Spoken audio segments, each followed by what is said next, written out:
James is a partner at a local firm. One day while James is working, another partner named Brad enters his office and starts telling him about his night out with some of the people from the office. Brad tells James that Claire, a junior associate, came out and that things got pretty wild between the two. He goes on to say that the next time he is going to seal the deal with Claire.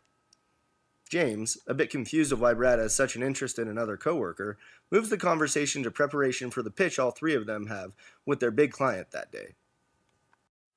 Later that day, the pitch goes terribly. There's obvious tension between Brad and Claire seems very down.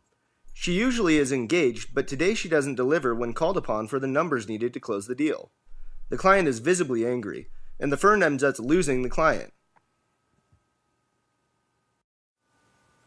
Back at the office, Claire vents to one of her fellow coworkers about the last 24 hours events. She tells her how terrible the meeting went, and about last night's incident with Brad. She says she wasn't able to sleep all last night because of it, and that she messed up in the pitch to their biggest client. She says she really doesn't want to lose this job, and that she doesn't know what to do about Brad. As Claire was saying all of this, James was walking by. He listened in, and then walked away before anyone saw him. Utterly shocked at what he has heard, James walks back to his office. He thinks for a minute about what to do, and at a loss, he decides he should talk to his mentor. Although it looks like his mentor is busy, James gathers the courage to ask him for his time. James's mentor begins to tell James a story of when he was early in his own career.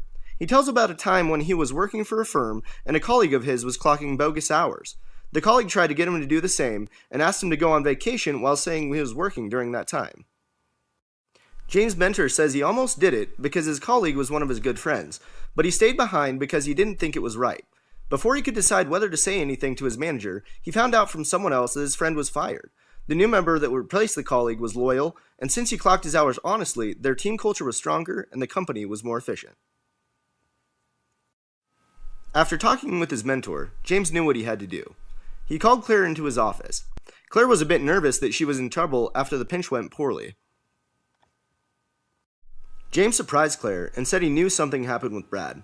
After the two talked about what happened, James told Claire he was supporting Brad's removal from the firm.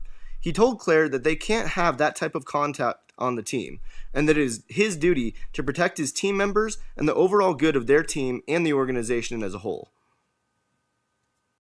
Brad was replaced by a responsible, ethical partner. The team ended up thriving because of the decision, and they even got back their biggest client. James chose to speak up when ethical behavior was going on at his firm, and it influenced not just Claire, but the whole company as a whole.